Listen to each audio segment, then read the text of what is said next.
그러면 우리가 기말재고에 이제는 포함될 항목. 아까는 왜 기말재고에 더하는지를 봤다면 지금은 기말재고에 포함될 항목이 뭔지 이거를 복습이에요. 복습 여러분들. 세모 이것 때 배우셨던 거. 자, 뭐냐? 미착품. 자, 우리 미착이라는 건 아직 도착하지 않았다. 그렇죠?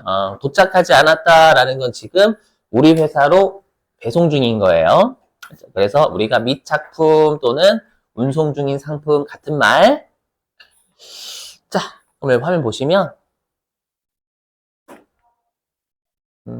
자, 우리가 미착품 이쪽은요, 실제 회계가요, 어디를 가지고 왔냐면, 우리 무역거래 있죠. 주로 이제 무역거래는, 수출입거래는 배로 하잖아요.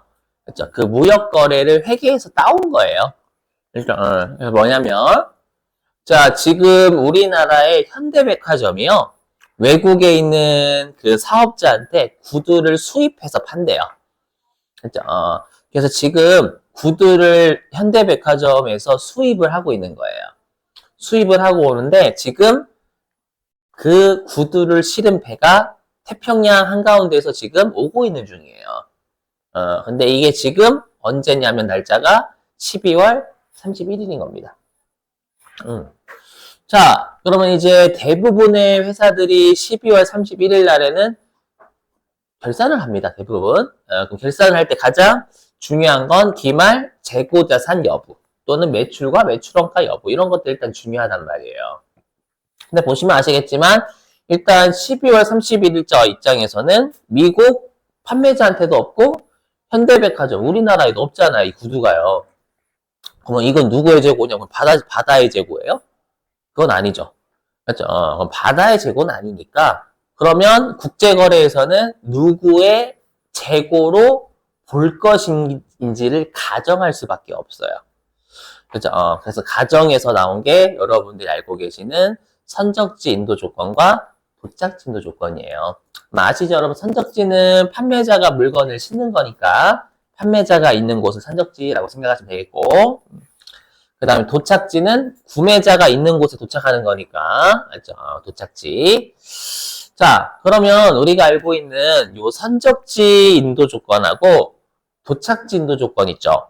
이 두 개의 핵심은 뭐냐면 분명히 언젠가는 현대백화점에 물건 오거든요, 구두가. 그렇죠? 그래서 이 선적지 인도 조건하고 도착지 인도 조건의 핵심이 뭐냐면 이게 언제 구매자의 것이 되느냐가 포인트예요. 언젠가는 구매자께 된단 말이에요. 그래서 우리가 선적지 인도 조건 같은 경우에는 판매자가 배에 실잖아요. 배에 실으면 바로 구매자께 되는 거예요. 그게 선적지 인도 조건. 반대로 도착지 인도 조건은 이름이 도착지잖아요. 그러니까 도착을 했을 때 그때 구매자께 되는 거예요. 이해되시겠어요? 이렇게. 예. 자, 그럼 우리가 선적지 인도 조건과 도착지 인도 조건 각각에서 누가 더하고 누가 제외할지를 잘 봐주셔야 돼요. 자, 한번 보시면. 그러면 자, 그럼 우리가 선적지 인도 조건인데요. 그럼 선적지 인도 조건은 지금 요 사례에서 선적하면 바로 구매자께 되잖아요. 그렇죠. 선적지 인도 조건에서는 선적하면 바로 구매자께 되니까 이 선적지 인도 조건에서 내 거다 요건은 바로 배에 실는 순간 구매자께 되는 거예요. 맞죠? 그러면 이 나머지 두 가지 요건을 구매자가 만족을 하면 구매자, 현대백화점은 이 구두가 비록 본인의 창고에는 없지만 창고에 있는 것처럼 개념적으로 더해줘야 된다라는 거예요. 보시면 자, 그럼 이 구두는 현대백화점에 없죠? 그럼 현대백화점 창고 바깥에 있는 거 맞아요? 그 다음에 이 구두는 지금 안 팔렸죠, 여러분들? 왜 안 팔렸냐면 구매자는 파는 사람이 아니에요. 그렇죠? 파는 사람이 아니니까 우리가 선적지 인도 조건에서는 구매자인 현대백화점이 세 가지 요건을 모두 만족합니다. 구매자가. 그럼 구매자가 가산해야 되겠죠. 그래서 판매자는 선적지 인도 조건일 때는 제외시키는 거고요. 구매자가 가산하는 거니까. 반대로 구매자가 가산을 해줘야 돼요. 개념적으로. 이렇게. 그래서 시험에는 어떻게 주냐면, 얘를 시험에 이렇게 주는 거예요. 어떻게 주냐면, 현대백화점이 실제로 기말에 창고를 들어가 봤더니, 아까 사료를 따지면 200원의 재고가 있었고, 선적지 인도 조건으로 운송 중인 상품이 100원이 있다. 이렇게 출제하는 거예요. 그러면 여러분들이 300원 이렇게 입력을 해주시는 거고. 거꾸로, 그럴 수 있겠죠. 미국으로 출제할 수도 있겠죠.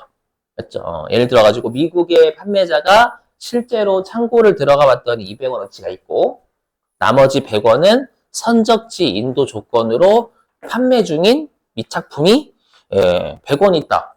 이렇게 하면 얘는 그 100원 안다는 거잖아요. 그럼 그때는 200원 이렇게 잡아주셔야 된다라는 거예요. 알죠? 어떤 느낌인지 이해되시겠어요? 곧 문제도 풀 거예요. 잘 나와요, 여러분들. 대비하시고. 자, 이제는 도착지 인도 조건이요. 얘는 파란색으로 해보죠.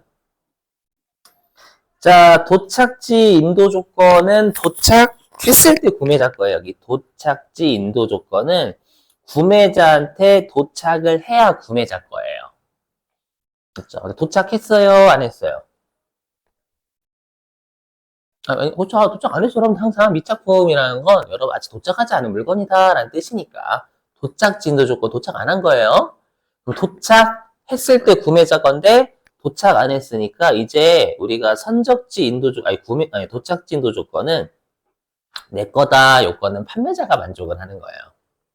그럼 판매자가 나머지 두 가지 요건을 만족하면 그때 판매자의 재고에 있는 것처럼 개념적으로 더해주면 되겠죠. 자, 그럼 판매자 입장인 미국 입장에서 살펴볼게요.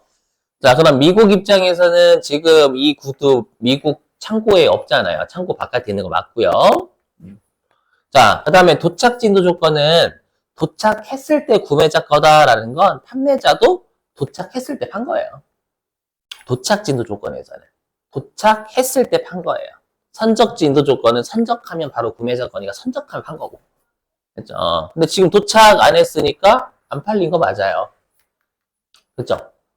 그래서 우리가 도착지 인도 조건에서는 판매자가 세 가지 요건을 만족하니까 이 구두를 개념적으로 본인의 창고에 있는 것처럼 더해주면 되는 거고요.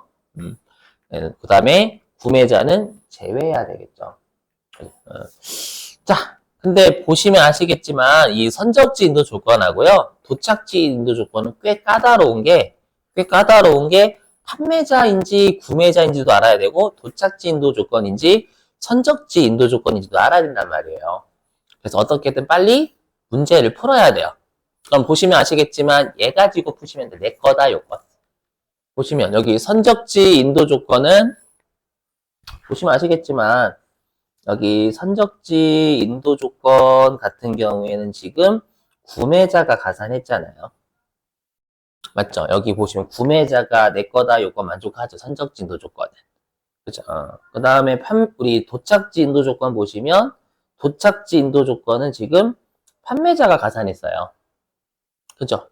가산했는데 도착지 인도 조건 지금 내 거다 요건이 판매자였잖아요. 그죠? 그럼 제가 하고 싶은 말이 뭐냐면 그냥 내 거다 요건을 만족하는 애한테 더 하시면 된다라는 거예요.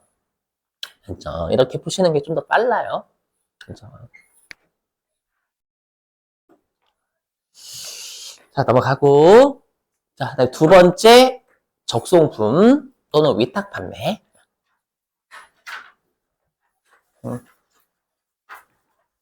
자, 사례 들어보면. 자, 제가 여러분들 세무 1급 교재를 쓰는 사람이다라고 가정. 그죠? 근데 지금이야 온라인이 있지만 옛날에 저 어렸을 때만 하더라도 서점 가서 실제로 책을 샀었어야 됐거든요. 옛날에 저 어렸을 때.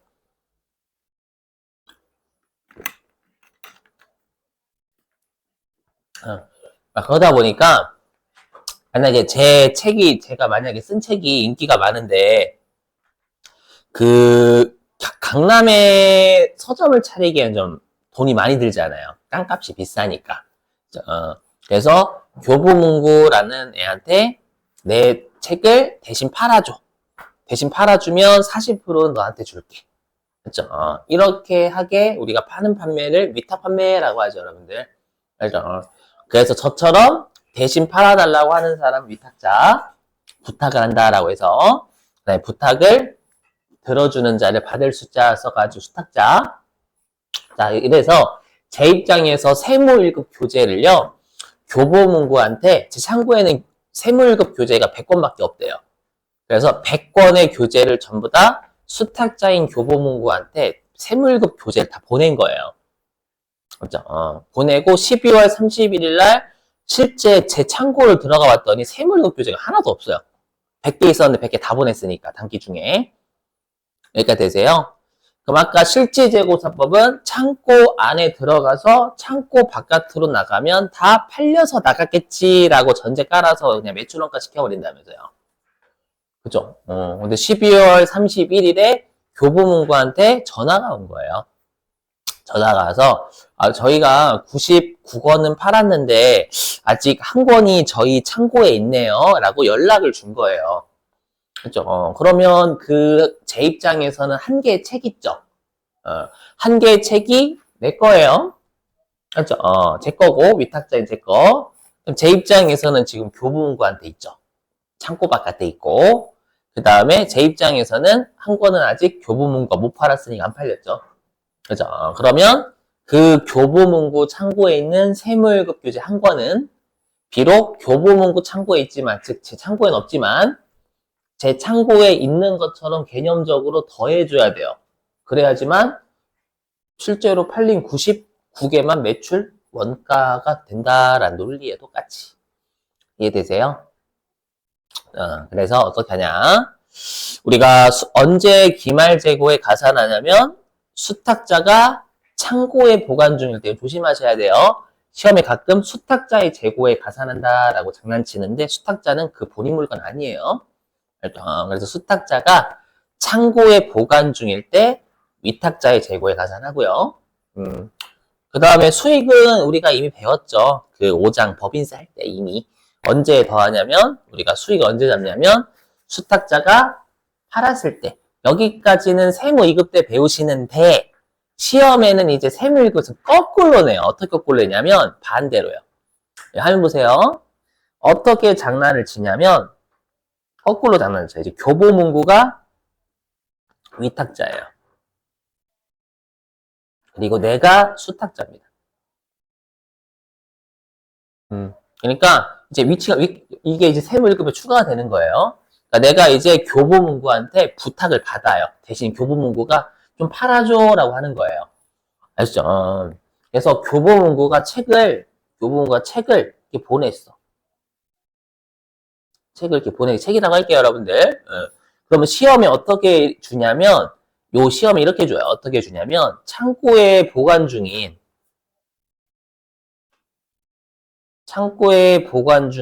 우리 상품이 있잖아요. 제품이 있는데 제품이 예를 들어서 1,000원이 있대요. 1,000원이 있는데 내가 수탁자로서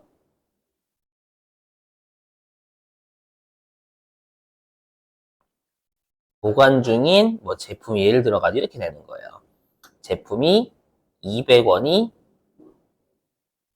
포함되어 있다 이렇게 출제를 하는 거예요. 그렇죠? 조심해야지. 이거는 지금 내가 수탁자로서 위탁자 걸 가지고 있는 거예요. 그럼 이건 내 재고예요, 아니에요? 아니에요. 이때는 오히려 빼야죠, 여러분들. 그렇죠? 그래서 문제를 꼭 보실 때 우리 시험에서는 세무 1급에서 내가 수탁자인 경우도 낸단 말이에요. 그럼 수탁자인 경우에는 그 물건은 내 거가 아니니까 제외시켜야 된다라는 거예요. 이것도 최근에 출제를 계속 하고 있어요. 무슨 말인지 이해되시겠어요? 이것도 주의, 당연한 거. 위탁자가 가산한다라는 거 수탁자를 제외한다는 얘기랑 꼭 같은 말이잖아요. 그죠? 잘 보시고. 자, 그 다음에 이제 시용 판매. 요거하고 이제 여러분들한테 실제 기출문제 맡겨볼 게 교재 있거든요. 자, 해보면. 자, 시용 판매는 우리가 시험 삼아 사용해보게 하는 판매죠. 뭐 자세한 설명 생략하고 가시니까. 자, 그래서 제가 책상을 파는 업체고, 고객한테 일일이 가가지고요, 이 책상을 한번 사용해보세요. 라고 다 50곳을 들렸고요. 예, 그래서 고객분들이 한번 사용해보겠다라고 하셔가지고, 50분의 고객에게 책상 50개를 하나씩 보낸 거예요. 근데 저는 책상이 50개밖에 없다라고 가정. 그러면 실지재고 조사법에 의하면 제가 창고를 들어가면 책상이 하나도 없어요. 없으면, 창고 바깥으로 나간 50개? 책상 다 매출이네? 해서 매출 원가화 시킬 거예요. 요렇게 실지재고조사법은요. 근데 실제로 우리가 49분, 49분의 고객께서는 책상을 사겠다라고 연락을 주신 거예요. 아시지만 시용 판매는 고객이 구매 의사 표시하면 팔린 거잖아요. 그죠? 근데 거꾸로 나머지 한 분의 고객은 거절하신 거예요. 책상 마음에 안 든다고. 그죠? 그러면 그 한 개의 책상은 제 거예요. 그죠? 제 창고에 없죠. 창고 바깥에 있고요. 그죠? 그 다음에 안 팔렸잖아요. 고객이 사겠다라고 안 했으니, 거절했으니까. 그죠? 그러면 그 책상 한 개는, 그럼 실제로 팔린 건 49개인데 난 50개를 매출원가 시켜버렸잖아요. 그죠? 그러면 그 책상 한 개는 비록 제 창고엔 없지만, 창고에 있는 것처럼 개념적으로 생각을 해줘야 돼요. 예, 해줘가지고, 더해줘야 실제로 팔린 49개만 매출과 매출 원가가 되겠죠. 논리가 다 이래요. 그래서 여기 언제 기말 재고에 가산하냐면 구매자가 구매 의사를 표시하지 않았을 때. 그렇죠? 그리고 언제 수익을 인식하냐 여러 배우셨지만 구매자가 구매 의사를 표시할 때. 이렇게. 자, 그 다음에 할부 판매요. 할부 판매는 여러분 조심해야 돼요. 여러분들 할부로 물건을 팔면 물건부터 넘겨요? 돈부터 받아요? 그렇죠. 물건부터 넘긴단 말이에요. 그럼 우리 회계에서는 물건을 인도하면 재화는 인도하는 시점에 수익 잡아버리죠. 그럼 수익을 잡는다라는 건 뭐냐면 내 재고 아니다라는 뜻이에요. 그래서 할부 판매는 여기 무조건 판매자의 재고가 아니에요.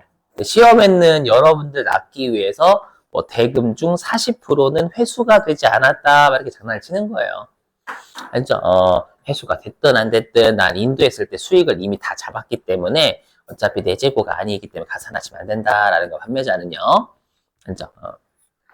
자, 나머지는 밑줄 좀 치죠. 나머지는 좀 여러분들. 나머지는 밑줄만 칠게요. 어디라면 55페이지 가주시죠. 55페이지. 어디를 가끔 출제하냐면 55페이지에 4번 반품률이 높은 재고자산 보이시나요? 거기를 출제 반품률이 높은 재고자산 55페이지 맨 아래 4번. 그렇죠? 그랬을 때 우리 회사가 과거의 경험을 토대로 반품률이 몇 %인지 안 돼요. 그렇죠? 그러면 그냥 일단 매출 잡아요. 팔린 거 매출 잡고요. 우리가 이거는 듣고 버리세요. 팔린 건 전부 다 그냥 매출 잡아버리고요. 내가 100개를 팔았는데 2개가 반품될 것 같다. 라고 하면 그냥 차변에 미리 비용, 우리 대손이 예상되면 대손 충당은 미리 잡듯이 우리가 대변에 우리가 제품 보증 충당 보채 2개, 그럼 차변에 미리 비용 2개 이렇게 인식을 해요. 열심히 안 냅니다. 결론은 뭐냐면 반품률을 합리적으로 추정할 수 있으면 그냥 인도 시점에 수익 다 잡아버려요. 일단은 미리. 근데 반품률을 알 수가 없대요. 그럼 반품률을 알 수가 없으면 일단 반품 기간이 끝나면 그때는 반품 더 이상 안 받아도 되죠. 맞죠? 그럼 반품 기간이 끝나거나 아니면 구매자가 살게요 라고 하면 그때 팔린 거예요. 알죠? 그래서 밑줄 좀. 자, 거기 55페이지에 4번 반품률이 높은 재고자산 보시면 기억에 합리적으로 추정 가능 보이시죠? 이게 반품률을 합리적으로 추적할 수 있다라는 뜻이에요. 자, 오른쪽에 인도 시점의 수익을 인식에 밑줄 치시고 인도 시점의 수익을 인식 밑줄 치시고요. 자, 그 다음에 니은 합리적 추정이 불가능이라고 돼 있죠. 밑줄 합리적 추정이 불가능. 그럼 불가능하니까 인도시장 수익 못 잡아요. 이때는 기다리라는 거예요. 구매자가 살게요. 라고 하거나 반품 기간 끝나면 더 이상 반품 안 해줘도 되는 거니까. 그래서 밑줄 구매자가 인수를 수락한 시점이나 반품 기간이 종료된 시점에 수익을 인식한다. 요거 말 문제. 자, 그러면 여러분들이 어디로 가주시냐? 실제 문제로 출제가 됐던 게요. 67페이지.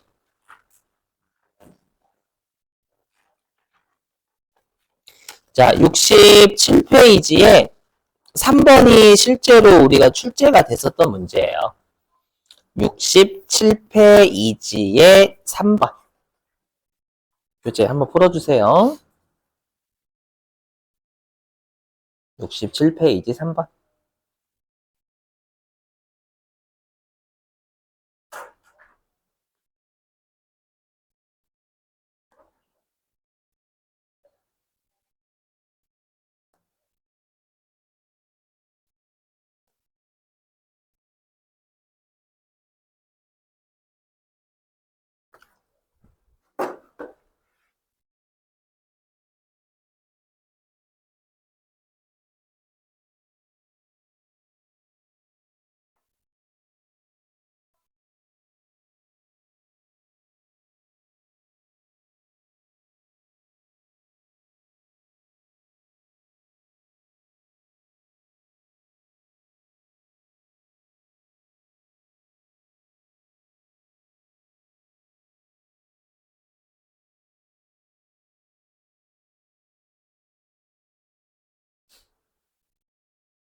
시험에서는 주관식으로 내진 않아요, 여러분들. 네.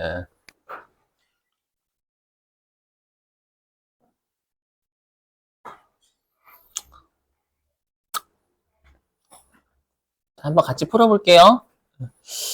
자, 보니까 일단 여러분들 여기 가를 보시면 가는 실제로 재고자산을 실사가 실제 재고조사의 줄임말이에요. 실제로 재고조사를 했어요. 했더니 5,500만 원인데 라의 상품가액이 포함이 돼요. 그럼 라를 확인해야 되겠죠? 보니까 내가 수탁 판매니까 내가 수탁자예요. 수탁 판매를 위해서 보관하고 있대요. 이건 남의 재고잖아요. 맞죠? 근데 포함되어 있으니까 어떻게 해야 되냐면 요 5,500만 원에서 800만 원 빼야 되겠죠? 이해되세요? 그래서 일단 가와 라를 합치면 네, 내가 수탁 판매자 입장에서 네, 보관하고 있는 걸 뺀 4,700만 원이 실제 내 재고가 되는 거예요. 일단 여기까지는 이해되시겠어요? 자, 그리고 이제 나. 자, 나는 우리 매입판이니까 내가 구매자라는 뜻이고 그 다음에 선적지 인도 조건이에요. 그럼 선적지 인도 조건이면 선적하면 바로 구매자 거죠? 맞죠? 그럼 선적하면 바로 구매자 거니까 내가 구매자잖아요. 그럼 얘는 더해줘야 되겠죠, 여러분들. 자, 그 다음에 다. 위탁 판매를 위해서 수탁자가 보관 중. 핵심 여기 수탁자가 내가 위탁 판매 이번에는 내가 위탁 판매하는데 수탁자가 보관하고 있대요. 그렇죠? 그럼 이것도 더해줘야 된다라고 했어요. 그죠? 그 다음에 만인데요. 만은 보시면 여기 구입의사 표명일이 1월 3일이잖아요. 우리가 구입의사 표명일이 2월 다음 연도다라는 건 올해 연도 입장에서 아직 구매의사 표시 안 했다라는 거죠. 구매의사 표시를 안 했기 때문에 이때 더한다라고 했잖아요. 그죠? 이렇게. 그래서 여러분들이 뭐 답을 뭐 구한다라고 하면은 6,300만 원인가 나올 거예요. 맞나? 7, 5, 2. 6,300만 원. 그죠?